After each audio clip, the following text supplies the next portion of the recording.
लहलहाती फसलों से धरती, हर चेहरे पर है मुस्कान, खुशहाल हुआ है अपना किसान, पंजाब किसान।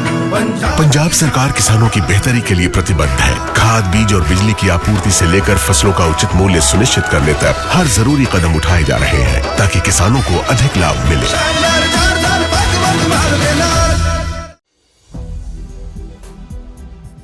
नमस्कार, आप देख रहे हैं 4 PM और मैं हूं आपके साथ सिमरन। दोस्तों, क्या दुनिया का स्वयंभू सुपर पावर अब घुटनों पे आ गया है? कल तक जो डोनाल्ड ट्रंप मिडिल ईस्ट को राख करने की धमकियां दे रहे थे, आज वही ट्रंप इस्लामी मुल्कों के सामने हाथ जोड़ते दिख रहे हैं।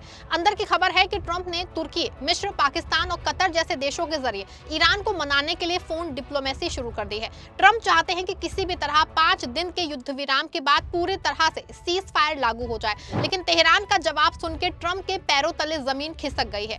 ईरान ने मान लिया है कि उसे ट्रंप का 15 पॉइंट वाला प्रपोजल तो मिला है, लेकिन उस पर चर्चा करने की उसकी कोई नियत नहीं है। आज की इस रिपोर्ट में हम इस सीक्रेट डील का पर्दाफाश करेंगे जिसे ट्रंप छुपाना चाहते हैं। बताएंगे कैसे नेतन्याहू की सनक अब अमेरिका के लिए गले की हड्डी बन गई है। दोस्तों, लाइट्स लिस्ट और एक्सियोस की रिपोर्टों के मुताबिक तुर्की के विदेश मंत्री हकान फिदान और मिस्र के अधिकारी इस वक्त वाशिंगटन और तेहरान के बीच में डाकिये का काम कर रहे हैं। ट्रंप ने पिछले 48 घंटे में कई मुस्लिम देशों के रहनुमाओं को फोन किया है। मीडिया रिपोर्ट के अनुसार ट्रंप ने मिस्र के राष्ट्रपति से कहा है कि वो ईरान को समझाए कि अगर जंग नहीं रुकी तो पूरी दुनिया की अर्थव्यवस्था तबाह हो जाएगी। लेकिन हकीकत ये है कि ट्रंप को दुनिया की मंदी की फिक्र नहीं है, उन्हें फिक्र है अपनी गिरती साख की और अमेरिका में बढ़ती तेल की कीमतों की। ट्रंप चाहते हैं कि ईरान कम से कम होर्मुज डल डमरू मध्य को खोल दे, लेकिन ईरान ने शर्त रख दी है कि पहले इजराइल को रोको और हर्जाना भरो, फिर आगे बातचीत होगी। खबर है दोस्तों कि लगातार कई मुस्लिम देश ईरान को फोन करके जंग रोकने की अपील कर रहे हैं, जिसमें खास तौर से मिस्र, तुर्की और पाकिस्तान शामिल है। एसोसिएटेड प्रेस की रिपोर्ट के मुताबिक कई देश तनाव कम करने के लिए सक्रिय हो गए हैं। ईरान के विदेश मंत्री अब्बास अराक्ची ने तुर्की के विदेश मंत्री हकान फिदान से फोन पर बात की है। हालांकि ये सार्वजनिक नहीं किया गया है कि तुर्की दोनों देशों के बीच क्या संदेश पहुंचा रहा है, लेकिन ये साफ हुआ है कि फिदान में कतर, सऊदी अरब, पाकिस्तान, मिस्र, यूरोपीय संघ और अमेरिकी अधिकारियों से भी बातचीत की है। तुर्की पहले भी ईरान और अमेरिका के बीच मध्यस्थ की भूमिका निभा चुका है। मिस्र के राष्ट्रपति अब्देल फतह अल सीसी ने कहा है कि उन्होंने ईरान को तनाव कम करने के लिए स्पष्ट संदेश भेजे हैं। मिस्र के विदेश मंत्रालय ने भी बताया है कि वो सभी पक्षों के साथ लगातार संपर्क में है। मिस्र के एक अधिकारी ने नाम न बताने की शर्त पे कहा है कि ये संदेश ऊर्जा ढांचों पे हमलों को रोकने से संबंधित है। खाड़ी देश इस कोशिश में लगे हैं कि किसी तरह ये युद्ध ऊर्जा सुविधाओं की तबाही तक ना जाए। आप सबके भरोसे से हमने हमेशा मजबूत और सच्ची पत्रकारिता की है। चैनल को आप सबने सब्सक्राइब तो कर ही रखा है, हमारे चैनल को ज्वाइन भी कीजिए। हमारे चैनल के मेन पेज पे जाइए, जहां सब्सक्राइब लिखा होता है ठीक उसी के बगल में आपको ज्वाइन का विकल्प दिखेगा। ज्वाइन बटन पे क्लिक करके पेमेंट प्रोसेस पूरा होते ही आप हमारे सफर का मजबूत हिस्सा बन जाएंगे। वहीं दोस्तों, ईरान के ऊर्जा मंत्री अब्बास अली आबादी ने कहा है कि अगर देश के पावर प्लांट्स पे हमला भी होता है तो लोगों को घबराने की जरूरत नहीं है। उन्होंने कहा है कि ईरान ने अपना बिजली उत्पादन सिस्टम अलग अलग जगहों पे फैला रखा है, इसीलिए किसी एक जगह पे हमला होने से पूरी व्यवस्था पे ज्यादा असर नहीं पड़ेगा।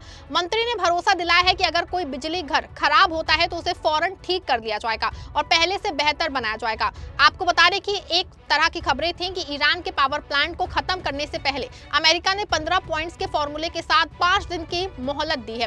हालांकि अब ईरान ने मान लिया है कि उसे ट्रंप का प्रस्ताव मिल चुका है। मीडिया रिपोर्ट्स के मुताबिक ईरान की अमेरिका की ओर से मध्यस्थलों के जरिए संदेश मिला है, जिससे कूटनीतिक बातचीत की संभावना बनती दिख रही है। CBS न्यूज की रिपोर्ट के मुताबिक ईरान के विदेश मंत्रालय के एक वरिष्ठ अधिकारी ने बताया कि अमेरिका ने कुछ अहम प्रस्ताव भेजे हैं जिनकी समीक्षा की जा रही है। उन्होंने कहा है कि हमें अमेरिका की ओर से कुछ पॉइंट्स मिले हैं और हम उन पे विचार कर रहे हैं। इससे दोस्तों संकेत मिलता है कि भारी तनाव के बावजूद दोनों देशों के बीच प्रत्यक्ष बातचीत जारी है। ईरान की ये बात दोस्तों इसलिए जरूरी है, महत्वपूर्ण है, क्योंकि उसने ये तब कहा है जब अमेरिकी राष्ट्रपति डोनाल्ड ट्रंप ने खुद कहा था कि ईरान के साथ समझौता संभव है। इसी की वजह से विश्व के ऊर्जा बाजार प्रभावित हो रहे हैं और दुनिया के कई देश तनाव का युद्ध में कम होने की कोशिश में जुट गए हैं। पहले ईरान ने इनकार किया था, उसकी अमेरिका से कोई बातचीत नहीं हुई है, लेकिन अब उसने माना है कि मध्यस्थों के जरिए प्रस्ताव उन तक पहुंचा है। दोस्तों ऐसे में बड़ा दावा जो है वो सामने आया है कि जहां ट्रंप सुलह की भीख मांग रहे हैं, वहीं ईरान की रिवॉल्यूशनरी गार्ड्स रुकने का नाम नहीं ले रही है। आज सुबह ईरान ने इजराइल के सैन्य ठिकानों पर ताजा मिसाइलें दागी हैं। इजराइल भी जवाब दे रहा है, लेकिन अब अमेरिका थोड़ा किनारे खड़ा हो गया है। पेंटागन ने 5 दिन के लिए ईरान के पावर ग्रिड पे हमले रोकने का आदेश दिया है। इसे ट्रंप शांति की पहल कह रहा है, लेकिन रक्षा विशेषज्ञ इसे अमेरिकी सेना की थकान और डर बता रहे हैं। अमेरिका को समझ आ गया है कि अगर ईरान ने अपने असली हथियार निकाल लिए तो मिडिल ईस्ट में मौजूद अमेरिकी बेस शमशान बन जाएंगे। इसीलिए ट्रंप अब खुद गोली चलाने के बजाय तुर्की और मिस्र के कंधे पे बंदूक रख के चलाना चाहते हैं। ईरान पहले भी कह चुका है कि अब भी वो कह रहा है कि वो ट्रंप की बातों पे भरोसा बिल्कुल नहीं करता। शायद यही वजह है कि कई मुस्लिम मुल्क फोन करके ईरान को भरोसे से लेने की कोशिश कर रहे हैं कि ट्रंप शायद इस बार सच कह रहे हैं।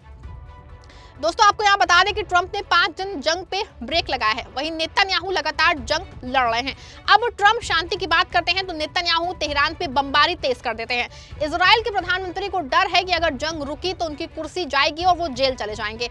ईरान के विदेश मंत्रालय के प्रवक्ता ने साफ कह दिया है कि बातचीत तब तक बेमानी है जब तक अमेरिका इजराइल की किलिंग मशीन को फंड देना बंद नहीं करता है। ऐसे में ईरान ने साबित कर दिया है कि वो झुकने वाला नहीं है। कतर के LNG प्लांट पे हमले और होर्मुज की नाकेबंदी ने अमेरिका को घुटनों पे ला दिया है। अब ट्रंप की कोशिश है कि किसी भी तरह फेस सेविंग का रास्ता मिल जाए, इसलिए वो मुस्लिम देशों से फोन करवा रहे हैं ताकि ईरान को एक सम्मानजनक एग्जिट दिया जा सके। लेकिन मुश्तबा खामेनेई के सलाहकारों ने साफ कह दिया है कि हमने जंग शुरू नहीं की थी, लेकिन खत्म हम ही करेंगे। दोस्तों ऐसे में साफ है ना कि मिडिल ईस्ट की ये जंग अब इतनी आसानी से बुझने वाली नहीं है। ट्रंप की कूटनीतिक फेल हो चुकी है और नेतन्याहू जंग भड़काए रखने के लिए उतावले हैं। हालांकि ट्रंप के 15 पॉइंट्स वाले प्रपोजल के जवाब में ईरान ने अपना एक बड़ा प्रपोजल दिया है, जिसमें ट्रंप से नुकसान की भरपाई करने, इजराइल को मदद ना देने, ईरान से प्रतिबंध हटाने और भविष्य में कभी हमला ना करने की शर्त रखी गई है। अब मिस्र और तुर्की इसे मनवाने में कितना कामयाब होते हैं ये तो खैर आने वाले 4 दिनों में तय ही हो जाएगा। आपको क्या लगता है, क्या तुर्की और मिस्र ईरान को मनाने में कामयाब हो जाएंगे? क्या ईरान सीज फायर के लिए राजी होगा? आप अपनी राय कमेंट में दीजिएगा, वीडियो को लाइक और शेयर करिएगा।